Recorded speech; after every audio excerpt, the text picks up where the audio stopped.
বন্ধুরা, আজকের ভিডিওতে যে দুটি ওষুধ নিয়ে কথা বলবো তার মধ্যে একটি হচ্ছে গিয়ে ডোলো 250 সিরাপ আর আরেকটা হচ্ছে গিয়ে ডোলো এমএফ সিরাপ। এই দুটি ওষুধই মাইক্রোল্যাবস লিমিটেড এই কোম্পানি তৈরি করে। আর এই দুটি ওষুধই ছোট বাচ্চাদের জন্য ব্যবহার করা হয়। ছোট বাচ্চাদের জ্বরের জন্য, জ্বর কম করার জন্য এই ওষুধটা ব্যবহৃত হয় বা ডক্টর এটাকে প্রেসক্রাইব করে। তো মনে রাখবেন এই দুটি ওষুধের মধ্যে কী পার্থক্য। এখন যদি আমি ডোলো 250 নিয়ে কথা বলি, তাহলে দেখেন ডোলো 250-র মধ্যে মেইনলি আছে প্যারাসিটামল, পেডিয়াট্রিক ওরাল সাসপেনশন। আর প্রত্যেক 5 ml এর মধ্যে প্যারাসিটামল আছে 250 mg। আর যদি ডোলো এমএফ এর কথা বলি, তাহলে ডোলো এমএফ সিরাপটার মধ্যে দুটি উপাদান আছে বা এটা একটা কম্বিনেশন মেডিসিন। এটার মধ্যে প্যারাসিটামল আছে আর মেফিনেমিক অ্যাসিড আছে। তো প্যারাসিটামল আছে 250 mg, যেটা ডোলো 250 mg সেম, আর সঙ্গে মেফিনেমিক অ্যাসিড আছে 100 mg। তাহলে প্রত্যেক 5 ml এর মধ্যে মেফিনেমিক অ্যাসিড আছে 100 mg আর প্যারাসিটামল আছে 250 mg। তাই ডোলো এমএফ সিরাপটা জ্বর ছাড়াও বিভিন্ন ব্যথা, যেমন মাথা ব্যথা, শরীর ব্যথা বা দাঁত ব্যথা, এইসব ক্ষেত্রেও কিন্তু ডক্টর প্রেসক্রাইব করে, যেহেতু এটার মধ্যে মেফিনেমিক অ্যাসিডটা আছে। আর মনে রাখবেন, যদি সাইড এফেক্ট নিয়ে কথা বলি, তো দুটি ওষুধের ক্ষেত্রেই কিছু কমন সাইড এফেক্ট আছে। সেগুলি হচ্ছে নোজিয়া, বমিটিং, ডায়রিয়া, ইনডাইজেশন বা ক্ষুধা কম লাগা বা একটু হার্টবার্ন বা বুক জ্বালাপোড়া করা। এগুলিও সব পেশেন্টের ক্ষেত্রে হয় না, কিছু কিছু পেশেন্টের ক্ষেত্রে হয়। আবার যদি এই কন্ডিশনগুলি বেশি সিভিয়ার হয়, তাহলে ডক্টরকে অবশ্যই জানাবেন। মনে রাখবেন, যদি পেশেন্টের কোনো সিরিয়াস হার্ট ডিজিজ বা কিডনি ডিজিজ বা লিভার ডিজিজ থাকে, তাহলেও কিন্তু আপনি ডক্টরকে অবশ্যই জানাবেন। ডক্টর তখন এই ওষুধ প্রেসক্রাইব করার আগে একটু ভেবেচিন্তে প্রেসক্রাইব করবে বা ডোজটা একটু ভেবেচিন্তে ফিক্স করবে। বন্ধুরা, এই ধরনের মেডিসিনের ইনফরমেশনগুলি কন্টিনিউ ফ্রিতে পেতে চ্যানেলটি কিন্তু অবশ্যই সাবস্ক্রাইব করে রাখবেন। আর মনে রাখবেন, যদি ডোসেসের কথা বলি, তাহলে ডোলো 250 সিরাপের ডোসেসটা কিন্তু ওষুধের গায়ে দেওয়া আছে। অ্যাভারেজলি এটা কীভাবে হিসাব করা হয়, ম্যাক্সিমাম ডোজ 60 mg পার কেজি বডি ওয়েট। আর এটা দিতে হবে 3 থেকে 4 বার মিলিয়ে। 24 ঘন্টার মধ্যে আপনি 4 টাইম দিতে পারবেন।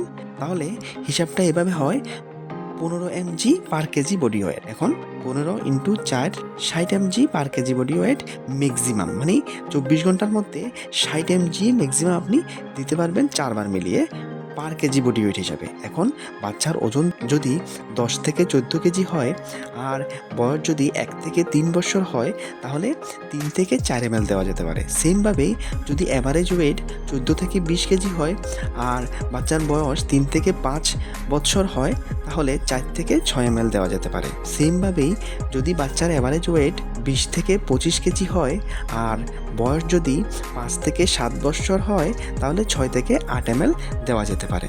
আর এই ডোজটা মনে রাখবেন 3 থেকে 4 বার মিলিয়ে দিতে হবে, মানে একদিনের মধ্যে আপনি প্রত্যেক 6 ঘন্টা পর পর এভাবে দিতে পারবেন। বা মিনিমাম ডোজ ইন্টারভ্যাল আপনি কিন্তু 4 ঘন্টা রাখতেই হবে। 4 ঘন্টার কম ইন্টারভ্যালে কিন্তু আপনি দিতে পারবেন না। আর কিছু প্রিকশন দেওয়া আছে, যেমন যদি কোনো বাচ্চার প্যারাসিটামলের প্রতি আগের থেকে জানা থাকে যে হাইপার সেন্সিটিভিটি আছে, তাহলেও কিন্তু এই প্যারাসিটামল কন্টেনিং প্রোডাক্টটা কিন্তু ব্যবহার করতে পারবে না। আর আপনার ডক্টরকে আপনার অবশ্যই জানাতে হবে।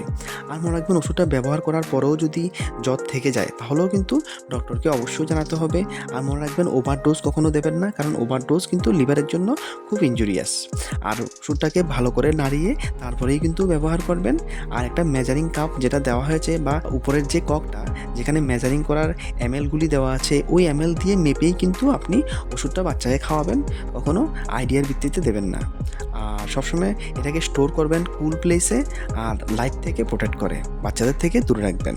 আর ডোলো এমএফের ক্ষেত্রে কিন্তু সেই ডোজিংটা কিন্তু দেওয়া হয়নি, আর ডোজটা ডক্টরই ডিসাইড করবে, কারণ এটার মধ্যে কম্বিনেশন মেডিসিন, এটা মেফিনেমিক অ্যাসিডও কিন্তু সঙ্গে আছে। তাই ডোলো 250 ডোজ আর ডোলো এমএফ সিরাপের ডোজটা কিন্তু কিছুটা ফারাক হবে, বা ডোলো এমএফ সিরাপটা কিছুটা পরিমাণে কম দিতে হবে ডোলো 250-র তুলনায়। দুটো সিরাপের মধ্যেই একটা ওয়ার্নিং দেওয়া আছে যে taking paracetamol more than daily dose may cause serious liver damage or allergic reaction, যেমন swelling of the face, mouth and throat, difficulty in breathing, ইটচিং অর র্যাশ। এই কথার অর্থ কি, যদি প্যারাসিটামল ডেইলি যে ডোজ দেওয়া আছে তার থেকে বেশি পরিমাণে নেওয়া হয়, তাহলে এটা কিন্তু লিভারের জন্য সিরিয়াস ড্যামেজ করবে, লিভারের ক্ষতি করবে।